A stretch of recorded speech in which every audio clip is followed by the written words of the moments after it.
வணக்கம். 5 மணி செய்திகளை வழங்குவதற்காக நான் லாவண்யா ஸ்ரீராம். தலைப்புச் செய்திகளை பார்க்கலாம். வருமான வரி விலக்கு, உச்சவரம்பு உட்பட எந்த வரி விதிப்பிலும் மாற்றமில்லை. மத்திய அரசின் இடைக்கால பட்ஜெட்டை தாக்கல் செய்த நிதியமைச்சர் நிர்மலா சீதாராமன் அறிவிப்பு.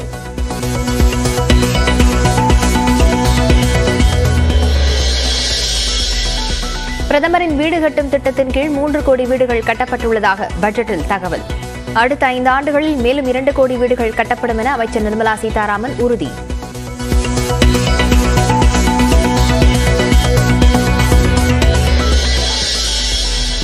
$40,000 சாதாரண ரயில் பெட்டிகளை வந்தே பாரத் தரத்திற்கு மேம்படுத்த திட்டம்.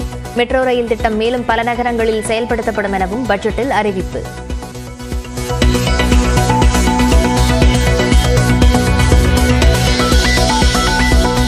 ஒரு கோடி வீடுகளின் மேற்கூரையில் சோலார் சூரிய ஒளி தகடுகள் அமைக்க திட்டம். மாதந்தோறும் 300 யூனிட் மின்சாரம் கிடைப்பதன் மூலம் ஆண்டுக்கு 18,000 வரை மிச்சப்படுத்த முடியும் என பட்ஜெட்டில் தகவல்.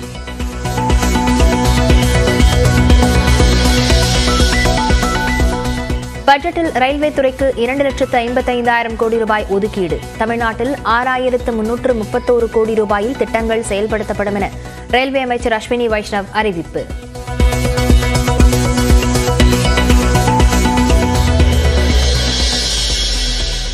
ஏழைகள் நடுத்தர மக்களை முன்னேற்றும் பட்ஜெட். பிரதமர் நரேந்திர மோடி பெருமிதம்.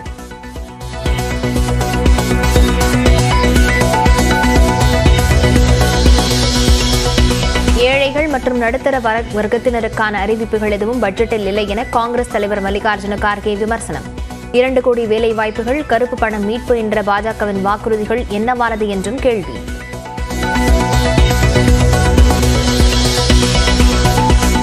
குறு தொழில் நிறுவனங்கள் மற்றும் பொதுத்துறையை மேம்படுத்தும் திட்டங்கள் எதுவும் பட்ஜெட்டில் இல்லை.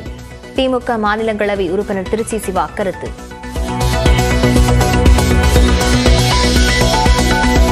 உள்கட்டமைப்பில் அதிக முதலீடு செய்யப்படும் என்ற மத்திய அரசின் பட்ஜெட்டுக்கு இந்திய தொழில் கூட்டமைப்பு வரவேற்பு. ரயில்வே தடவாள அறிவிப்பு கோவை தொழில் வளர்ச்சிக்கு உதவியாக இருக்கும் என்றும் நம்பிக்கை.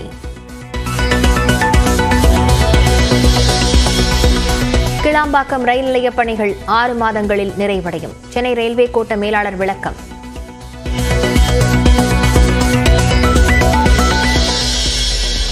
ஸ்பெயினைச் சேர்ந்த ஹெபக் லாய்ட் நிறுவனத்தின் 2,500 கோடிக்கான புரிந்துணர்வு ஒப்பந்தம் கையெழுத்து. தமிழ்நாட்டில் 1000 பேருக்கு வேலைவாய்ப்பு கிடைக்கும். நில மோசடி வழக்கில் கைதான ஜார்க்கண்ட் முன்னாள் முதலமைச்சர் ஹேமந்த் சோரனுக்கு 1 நாள் நீதிமன்ற காவல். 10 நாள் காவலில் வைத்து விசாரிக்க கோரும் அமலாக்கத்துறையின் மனு மீது நாளை தீர்ப்பு.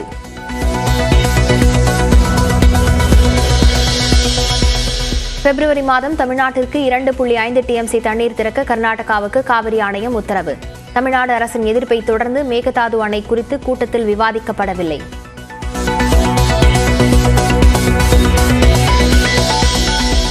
ஜார்க்கண்ட் முன்னாள் முதல்வர் ஹேமந்த் சோரன் கைது, திட்டமிட்ட அரசியல் பழிவாங்கும் நடவடிக்கை என முதலமைச்சர் மு க ஸ்டாலின் கண்டனம்.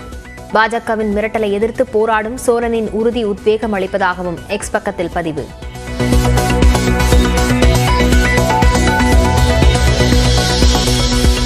ஜார்க்கண்ட் ஆளுநர் CP ராதாகிருஷ்ணனை மாலை 5:30 மணிக்கு சந்திக்கிறார் முதலமைச்சராக தேர்வு செய்யப்பட்ட சம்பாய் சோரன். MLA-க்களின் பெரும்பான்மை பலத்தை நிரூபிக்க திட்டம். மக்களவைத் தேர்தலில் கூட்டணி அமைத்துதான் போட்டி என பாமக அறிவிப்பு. மாநில தேசிய நலனில் அக்கறை கொண்ட கட்சியுடன் கூட்டணி என்றும் பொதுக்குழுவில் முடிவு. நாடாளுமன்ற தேர்தல் கூட்டணி தொடர்பாக அதிமுகவுடன் பல்வேறு கட்சிகளும் பேச்சுவார்த்தை. கூட்டணி குறித்து தேர்தல் நேரத்தில் வெளிப்படையாக அறிவிக்கப்படும் என முன்னாள் அமைச்சர் ஜெயக்குமார் விளக்கம். ஈரோடு இடைத்தேர்தலின் போது இரட்டை இலை சின்னம் தற்காலிகமாக EPS தரப்புக்கு வழங்கப்பட்டதாக OPS பேட்டி. பாஜகவுடன் தான் கூட்டணி என்று மீண்டும் திட்டவட்டம்.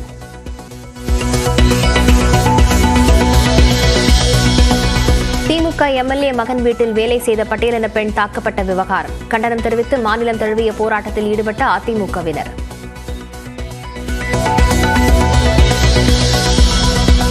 சாதி மதமற்றவர் என்ற சான்றிதழை வழங்க வருவாய்த்துறை அதிகாரிகளுக்கு அதிகாரமில்லை. சென்னை உயர்நீதிமன்றம் உத்தரவு. அதிமுக ஆட்சியில் பெரம்பூரில் அடுக்குமாடி வீடு கட்டுவதற்கு MP, MLA-க்கள் உள்ளிட்டோருக்கு 50 கோடி ரூபாய் லஞ்சம் கொடுத்ததாக வழக்கு. ரியல் எஸ்டேட் நிறுவனங்களைச் சேர்ந்த 3 பேர் தொடர்புடைய இடங்களில் வருமான வரித்துறை சோதனை.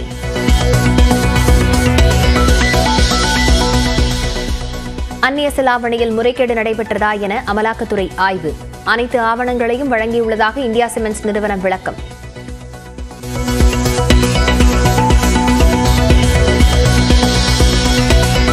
உத்தரப்பிரதேச மாநிலத்தில் கியான்வாபி மசூதி பகுதியில் இந்துக்கள் வழிபாடு.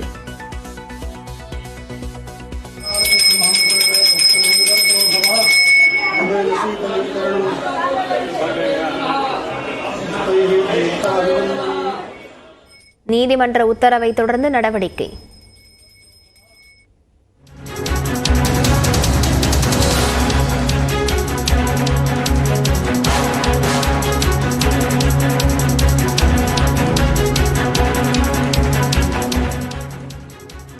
கிளாம்பாக்கம் பேருந்து நிலையம் தொடர்பாக உயர்நீதிமன்ற மதுரை கிளை தமிழக அரசை பாராட்டு தெரிவித்திருக்கிறது. அண்மைச் செய்தியாக பார்த்து வருகிறோம். கிளாம்பாக்கம் பேருந்து நிலையம் எதிர்காலத்தை கருத்தில் கொண்டு அனைத்து வசதிகளுடன் திறக்கப்பட்டிருக்கிறது என சென்னை உயர்நீதிமன்றம் தமிழ்நாடு அரசுக்கு பாராட்டு தெரிவித்திருக்கிறது. எந்த திட்டம் வந்தாலும் அதில் குறை இருப்பது தவிர்க்க முடியாததுதான் எனவும் சென்னை உயர்நீதிமன்றம் தெரிவித்திருக்கிறது. 400 கோடி ரூபாயில் கட்டப்பட்டிருக்கும் கிளாம்பாக்கம் பேருந்து நிலையத்தில் அனைத்து வசதிகளும் இருப்பதாக சென்னை உயர்நீதிமன்றம் பாராட்டு தெரிவித்திருக்கிறது.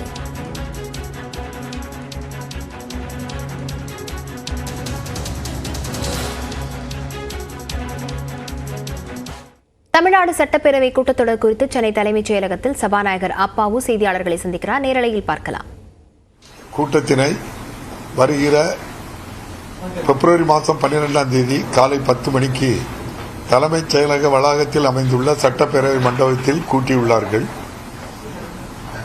இந்திய அரசியலமைப்பு சட்டம் 176(1) கீழ் அந்த கூட்டத்தில் நம்முடைய மாண்புமிகு ஆளுநர் அவர்கள் உரை நிகழ்த்தவும் உள்ளார்கள். மேலும் தமிழ்நாடு நிதியமைச்சர் மாண்புமிகு தங்கம் தென்னரசு அவர்கள் 2024-25 ஆண்டுக்கான நிதிநிலை அறிக்கையினையும் வருகிற 19ஆம் தேதி அன்று தாக்கல் செய்ய உள்ளார்கள். தொடர்ந்து 20ஆம் தேதி 2024-25 ஆண்டுக்கான முன்பண மானிய கோரிக்கையினையும் வருகிற 21ஆம் தேதி 23-24 ஆண்டிற்கான முன்பண செலவு மானிய கோரிக்கையினையும் தாக்கல் செய்ய உள்ளார்கள் என்பதை தெரிவித்துக் கொள்கிறேன். 12ஆம் தேதி காலை 10 மணி. இல்ல, அது பிஎஸ்சி நம்ம பிஎஸ்சி கமிட்டி தானே கூடி முடிவு பண்ணோம். அது யார் வேலை சொல்லுங்க? நீங்க அரசு வேலை. அரசு அந்த பணியை கரெக்டா செய்திடும்.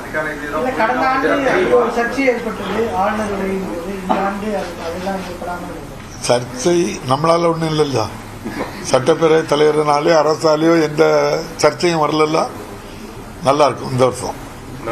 எதிர்கட்சி தலைவர் அந்த பஞ்சாயத்து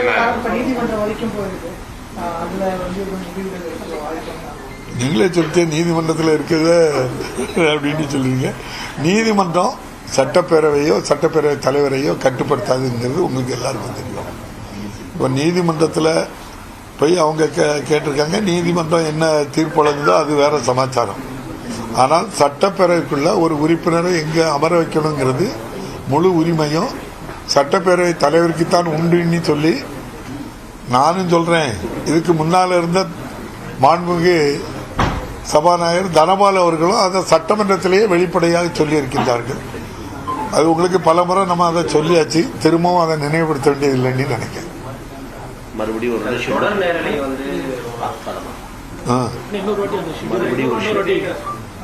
ஷெட்யூலா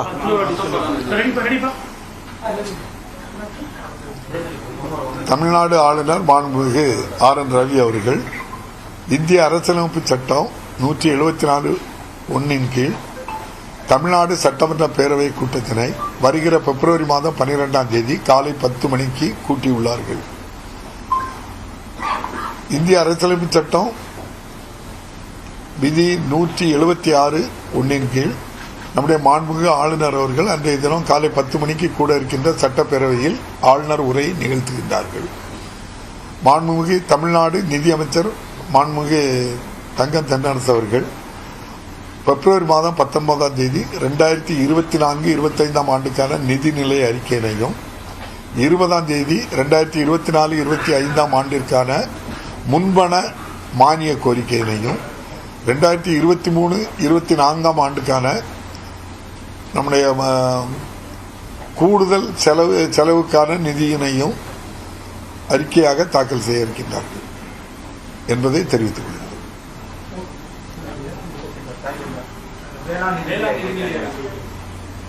இப்ப நான் சொன்ன 3 வருது. பிறகு படிப்படியா உங்களுக்கு நீங்க என்ன தேவையோ சொல்லிடும்.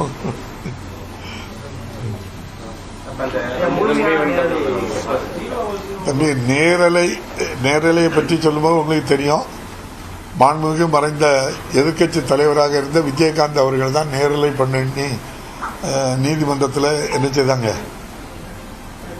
வழக்கு தொடுத்தாங்க. அது எல்லாருக்கும் நினைவு இருக்கா தம்பி? மறந்து போச்சா? நினைவு இருக்குல்ல? அப்போது ஆளுங்கட்சியா இருந்தது யாரு? ஆளுங்கட்சியா இருந்தா யாரு சொல்ல முடியுங்களா? ஒருத்தரும் அதிமுக ஆளுங்கட்சியா இருந்தது. அதுக்கு அவங்க கவுண்டர் ஃபைல் பண்ணியிருக்காங்க. சட்டமன்றத்தில் நேரலையாக என்ன செய்ய முடியாது, காண்பிக்க முடியாதுன்னே எழுதி கொடுத்துருக்காங்க.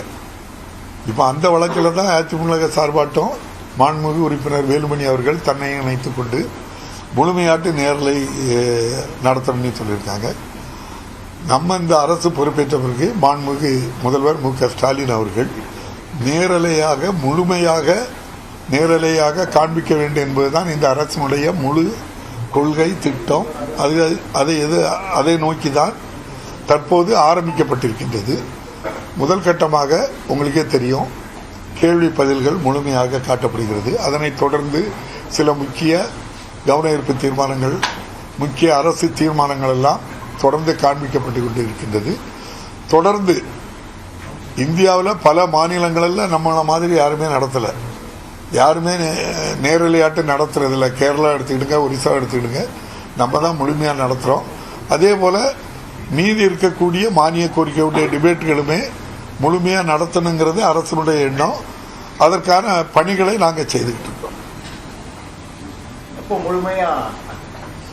அதான் நாங்கள் செய்துக்கிட்டே இருக்கோம் தொடர்ந்து. நாங்கள் இல்லை, இதுக்கு முன்னால் இருந்த அரசு நேரலையில் காட்டவே மாட்டேன்னு பதில் சொன்ன மாதிரி நாங்கள் சொல்லலை. நாங்கள் செய்வோம், செய்துக்கிட்டு இருக்கோம். நாங்கள் உண்மைக்கு புறப்பாட்டு எதையும் மறைக்கவும் இல்லை, நடந்துக்கிட்டே இருக்கு. இன்னும் தொடர்ந்து நடக்கும். என்னங்க, இன்னும் வருஷம் இருக்குல்லாங்க,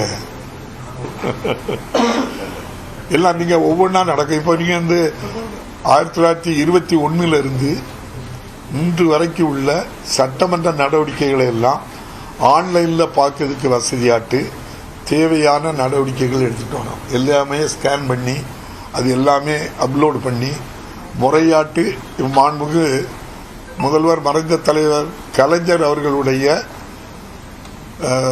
பேச்சிலே நீங்க ஒரு குறிப்பிட்ட மதவிலக்கு கொள்கை பற்றி அப்படின்னு ஒரு தட்டுனா அது மதவிலக்கு சம்பந்தமா பேசுறது அவ்வளோத்தையும் நீங்க இதில் பார்த்துடலாம், ஆன்லைன்லேயே பார்த்துடலாம். இது எல்லாமே இந்த அரசு பொறுப்பேற்ற பிறகுதான் இப்படிப்பட்ட நவீன தொழில்நுட்பத்தை என்ன செய்யறோம், சட்டமன்றத்துக்கு உள்ளேயும் பண்றோம். ஏற்கனவே நடந்து முடிந்தவர்களையும் எளிதாக எல்லோருக்கும் காட்ட வேண்டும், டிரான்ஸ்பரன்சி வெளிப்படைத்தன்மை வேண்டுங்கிறதுக்காக நாங்கள் செய்து கொண்டிருக்கிறோம். எந்த ஒளிமறைவும் அரசிடமும் இல்லை, சட்டமன்றத்திலும் இல்லை. நன்றி. அதான் உங்களுக்கு தெரியுமா, ஆளுநர் உரை நிகழ்ந்த உடனே அடுத்த நிமிஷம் இங்க உடனே வந்து கூப்பிட்டு இதே அவையில இந்த இடத்துல வந்து எல்லாரும் கூடி ஒரு முடிவு எடுப்பாங்கல்ல. நன்றி. நன்றி.